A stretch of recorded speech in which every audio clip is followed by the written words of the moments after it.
निंदा करणारे शत्रू. बाळूमामांचे कठोर सत्य.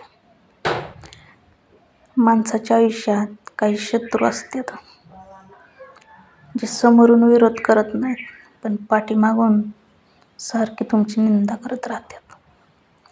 तुम्ही चांगलं केलं तरी बोलत्याल, तुम्ही वाईट केलं तरी पण बोलत्याल, तुम्ही शांत बसलात तरीसुद्धा बोलत्याल, आणि तुम्ही यशस्वी झालात तर त्यांना ते सहनच होणार नाही.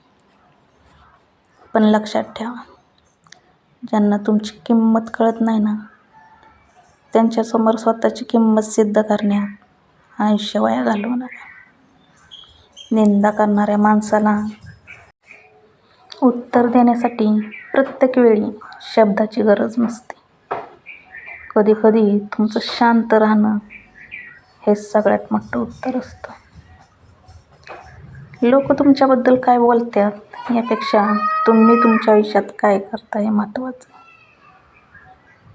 कारण चिखल फेकणाऱ्या हाताला चिखलच लागतो, पण आकाशाकडे पाहणाऱ्याला चंद्राचीच वाट दिसते. तुम्ही तुमच्या ध्येयाकडे चालत राहा. आज जी लोक तुमची निंदा करतात ना, उद्या तीच लोक तुमच्या यशाची उदाहरणं देतील. म्हणूनच कोणाच्या बोलण्यानं तुमचा जो आत्मविश्वास आहे तो अजिबात कमी करू नका. कोणी तुमच्यावर हसत असेल तर हसू द्या, कोणी तुमच्याबद्दल चुकीचं बोलत असेल तरीसुद्धा बोलू द्या, कोणी तुमच्या अपयशाची वाट पाहत असेल तर त्यांना वाट पाहू द्या. तुमचं काम फक्त एकच, थांबायचं नाही आणि हार मानायची नाही. स्वतःवरचा विश्वास अजिबात सोडायचा नाही. बाळूमामांच्या भक्तीवर विश्वास ठेवणाऱ्याने मनात एक गोष्ट कायम लक्षात ठेवायची: देवाच्या वाटेवर चालताना लोकांची मतं नाही, तर मनाची श्रद्धा महत्त्वाची असते. तुम्ही प्रामाणिक असाल ना, आणि तुमचं मन स्वच्छ असेल, तर तुम्ही कोणाचं वाईट करत नसाल, तर प्रत्येक निंदेला उत्तर देण्याची गरजच नाही.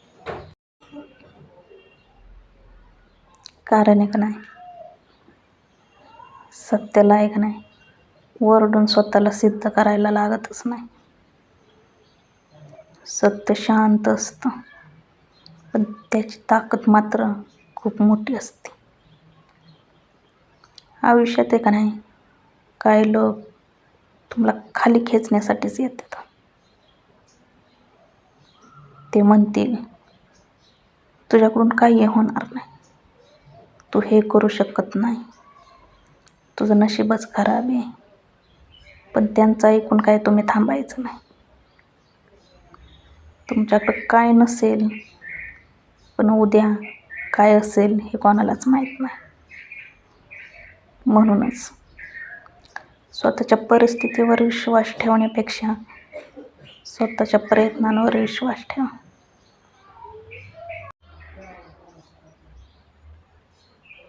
निंदा करणारे लोक आहेत का नाही, तुमच्या आयुष्यात काय कायमचे नसते, पण तुमची मेहनत, तुमची श्रद्धा आणि तुमचा संघर्ष तुमच्यासोबत कायम राहतो. म्हणूनच आजपासूनच एक नियम करा: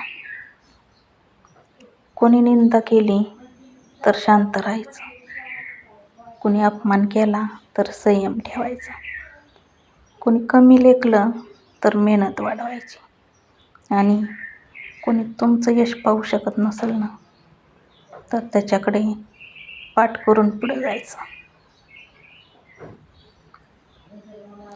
कारण तुमचं आयुष्य लोकांच्या बोलण्यावर चालण्यासाठी मिळालं नाही.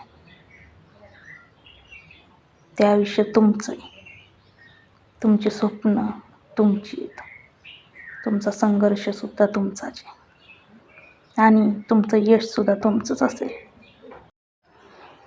निंदा करणारे 100 लोक असले तरी तुमच्यावर विश्वास ठेवणारा एक देव पुरेसा आहे.